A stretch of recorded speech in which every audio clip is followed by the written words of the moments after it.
Okay, Thursday, April 6, 2023. I'll give you some updates at Restack. So we just landed a pro bono deal with Hugo the Parrot. This is a pet blog in Croatia, and we will be doing their token and NFT launch as a joint cooperation. They have the content and the users, and we have the technology. And a good part of the proceeds will go to, parrot preservation, to preserving, African Grey Parrot habitats.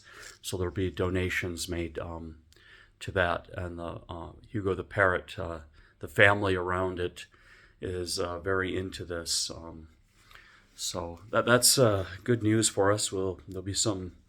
Just keep looking out on our website. We'll be popping some stuff up here and there. We just registered the web domain last night, so we will be working on that. And and I just want to know what you guys think.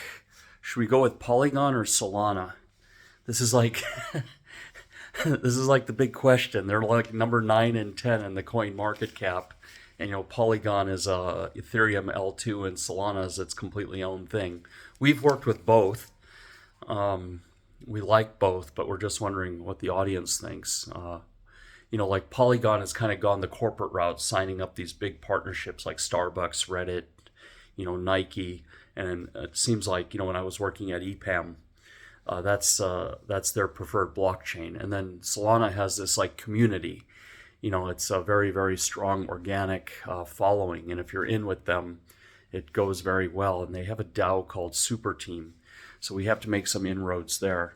My business partner, he won their hackathon in Istanbul last year. So he created a Solana web wallet with the Google sign-on in like 12 hours. And it works really well, actually.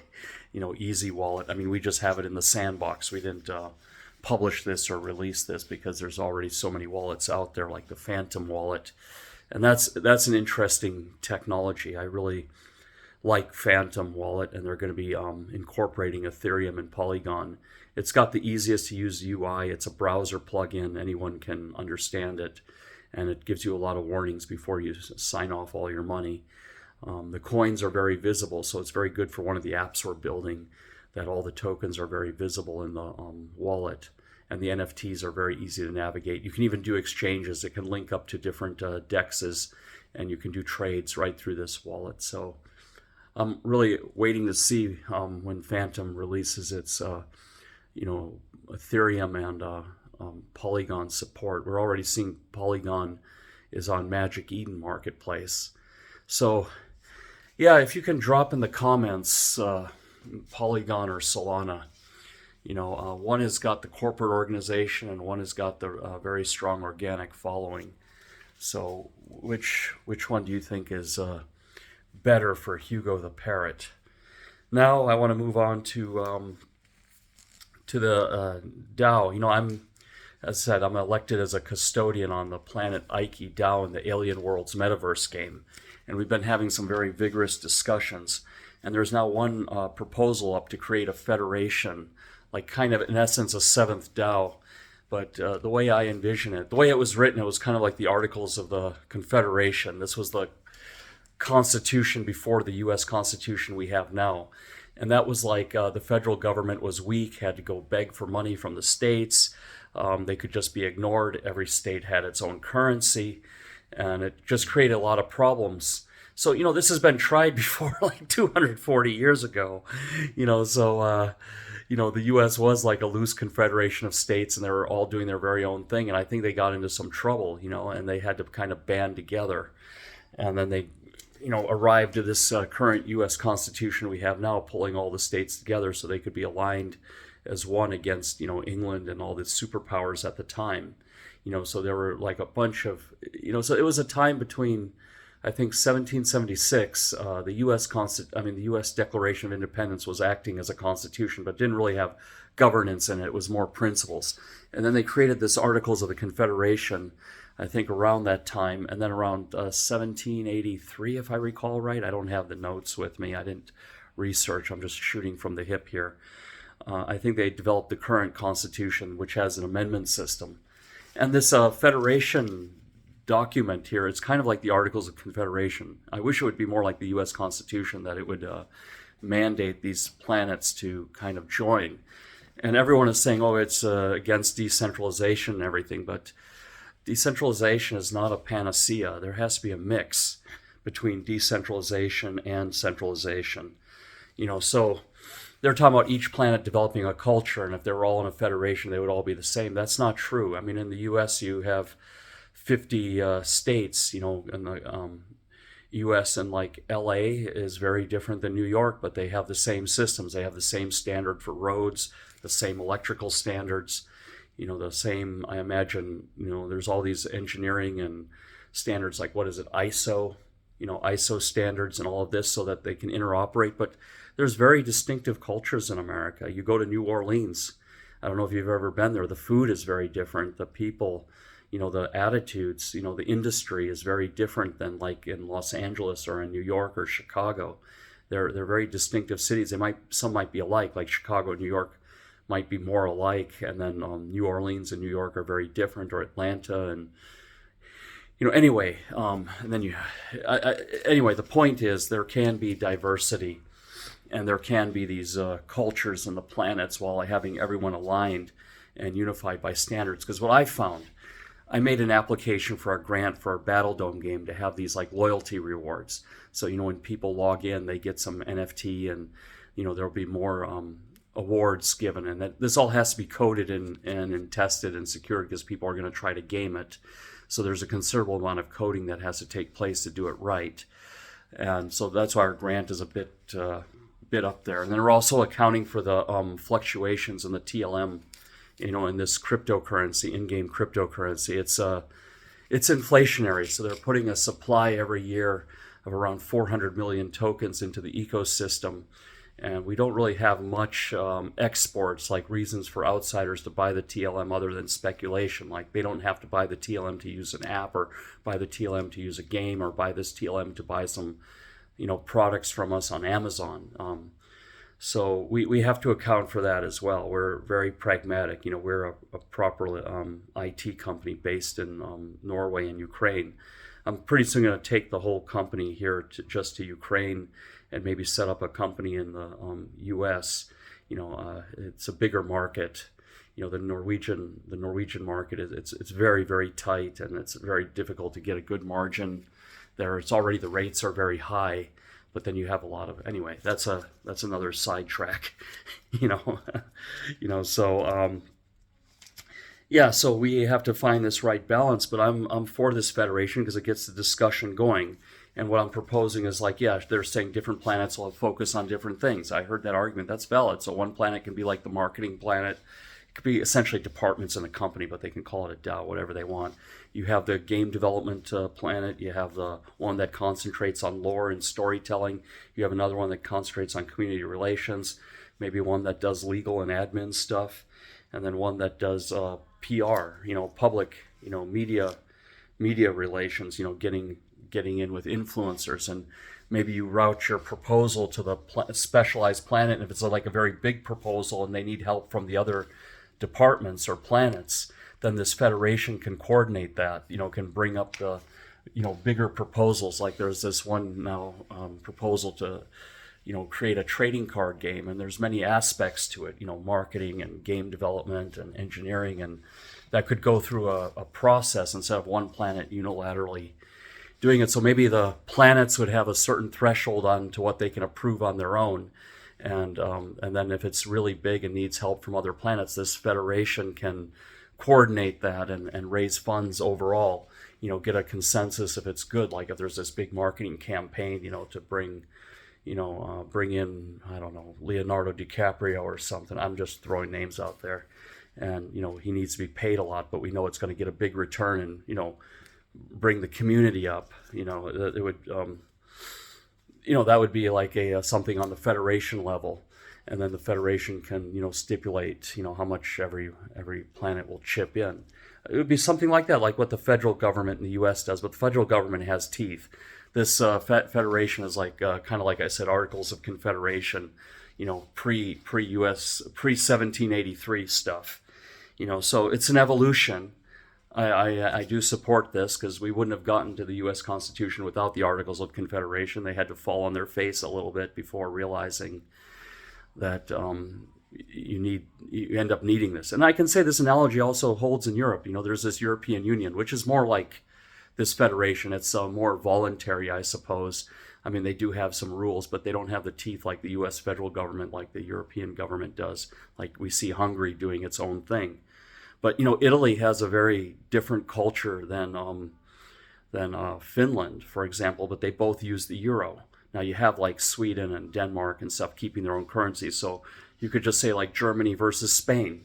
Germany does engineering and all of this stuff, and Spain does a lot of agriculture, and I'm not sure what else they do, but there is engineering in Spain. I know in the Barcelona side and in Milan, I've seen a lot of jobs there for postings there for engineering and IT, but Germany is like cars, and Italy is like luxury goods and fashion, and Ducati. All these places in Europe have like a different thing going on. Ukraine, before the war was like the breadbasket, but they weren't in the EU. But as far as EU goes, yeah, Poland is like kind of, I think, the breadbasket. So different parts of Europe have different specializations, but they all use the euro. They all go to this Euro Parliament, have regular quorums to discuss bigger ideas, that are at the international level. And I think we need this in the planets, like a forum or some body, I don't know if they want to call it a seventh planet. I would just say it's a unifying force, or so all these planets have a common thread going through. I was talking to this guy in the chat yesterday, the CMO of Alien Worlds, that there has to be some standards. I when I put in this grant, I want to go back to that. I had to fill out the application like 5 different ways. There's this standard form, and it's supposed to route to all the planets, but then I go to one planet, they say, no, you got to fill it out this way, and then the other one you fill it out that way. And it's essentially the same information, but you're just moving it around. And so it eats up a lot of time. And to tell you the truth, it's a big deterrent. There's a lot of blockchains out there and a lot of competition, and if you want to bring builders in, you got to make it easy for them to get in, especially if they have the killer idea and the killer app that's going to bring you lots of real users, not bots, then you got to make it easy for them. I'm talking outside of Restack. I'm talking like, I'm thinking bigger than myself here. That's how you got to think.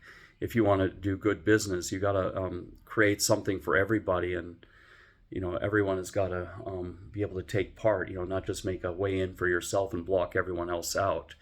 We will actually win in a competitive environment, so I'm not afraid of that.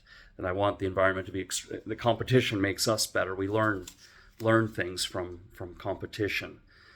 So like I said, if you look where I live, I'm living right here in Lviv, Ukraine, and all of these apartments, 80% of them are filled with IT guys. This is all like young middle class, and they all are they're all working in IT, and it's so let me know if you need anybody. I don't have to go very far to get you talent, yeah, let me just look at my notes here. So yeah, we talked about specializations. We talked about maybe common process, common standards, like the application process goes through the federation, and they route it to the planets, or maybe it comes from the planets, but it should be standardized. And then there should be like a standard interplanetary forum. It should be on the main Alien Worlds website, all these links, because there's a whole bunch of like telegrams and discords, and people are doing things on Notion, and all of this tooling should be standardized. It's just like when the U.S. was in the Articles of Confederation, they all had like different engineering standards. So it would be like different railway gauges. You see a little bit of that, I think, in Europe and some countries where the trains have to, you have to change trains because the actual width of the tracks are different. I think they may have already corrected that, but it used to be a little bit like that, or you, like now you have England driving on the other side of the road and the rest of Europe on one side of the road. So these are the things we have to work out so that there's like some standards that facilitate communication, but it wouldn't really detract from the culture, the planet's culture, as one would say. I think the culture would be built more around the function of the planet, like what they want to specialize in versus like what bureaucracy they create. So you have to go through 7 different bureaucracies to get a big idea funded. That would be a big turnoff for a company bigger than us and more talented, perhaps, with more resources that wants to build something, that could bring in like lots of users, that they have to go through all these. We're in competition with other ecosystems as well. And I think the purpose of this DAO is to support the game. I mean, the mission is to get more users, raise the value of the token by creating use for it, not through manipulation, but creating apps and games that would consume it and create demand for it, organic, genuine demand. And someone in the chat said this is market manipulation. No, it's not. Creating something that creates demand for the dollar, or like exports, you create some Tesla cars in America and sell it, that thereby creates some, people have to buy dollars ultimately to pay for that or something. No. So creating a game or creating an app that needs Trillium, and that would create demand, bring more users in. More users would be demanding roughly the same amount of Trillium, but it's inflating, so you have to have users plus the inflation to create that demand. That's what this is all about. The DAO is becoming about the DAO, becoming about politics, and if that's the game, that's the game, like a game of politics and a Game of Thrones on the internet or something. It's not doing well. It's only like 100, 200 people in this out of the 100,000 daily logins. Now, it's quite controversial how many of those are bots or not bots, but I mean, that's another discussion. But still, I believe the focus of the DAOs is to drive the development of the ecosystem and community, and that's measured by the new users, the new registered users coming in, and the stickiness to the website, and ultimately the revenue. How much demand is for the currency. What is the revenue stream? What is the business model? That should be also discussed more openly, so that we can have longevity here. I mean, what I'm after is I want this thing to be around in 10 years, not drained out from, mismanagement. And you see that a lot in crypto. It's a very legitimate concern. I mean, there's a whole graveyard full of projects, NFT games and projects out there that have just like died on the vine. I mean, even Decentraland with billions of dollars at one time, I think they're back up a little bit, only had like 40 daily logins. So it was like the same thing, just a few guys running the whole thing. And it's just, for the investors, it's bad. I mean, if we want people to invest in this, we have to have these things made successful, where people get back the money that they put in plus some, a lot more than that they would put in NVIDIA or Microsoft stock. This is much more risky. And if they don't get the more return than going to some, Dow Jones stocks, they will just go to safety, So, I mean, I think that's the bigger discussion. But anyway, that's all I got. I just want to show you, we have a snowstorm in Ukraine in the beginning of April. I mean, the weather was just turning summer, and, we were talking about putting away our winter clothes and everything. The wife and I were talking about putting away the winter clothes and what have you, and no can do. And this is nothing. You should have seen it just an hour ago. I mean, you couldn't even see. It was like a blizzard, so yeah. And you can see all this building activity. Western Ukraine is booming now, regarding the war. I think everyone's going to be moving west. I've talked to a few neighbors and everything. It looks like this is going to be Western Ukraine is quietly having a boom here in real estate. These apartment projects were, these ones you see out here, they were stopped dead in their tracks during COVID and then during the first year of the war. And now all of a sudden you just see armies of workers trying to get these things done because, they have investors. These projects have investors, and investors realize their profit when the buyers take ownership of their apartment and pay their final amount. They've only paid deposit. They have to pay the rest when the apartment is done. So in many cases, it's like that. Sometimes they pay all up front. It depends, but most of the time they pay, I think, half and then half on delivery. But they have associations and DAOs of their own to manage the affairs of the building, and their goal is to make sure the building is running properly, remains attractive, clean, maintained well. So same sort of thing. That's kind of what a DAO is. A DAO is kind of like a condo association for a video game. But anyway, that's all I got today. Thank you. Bye.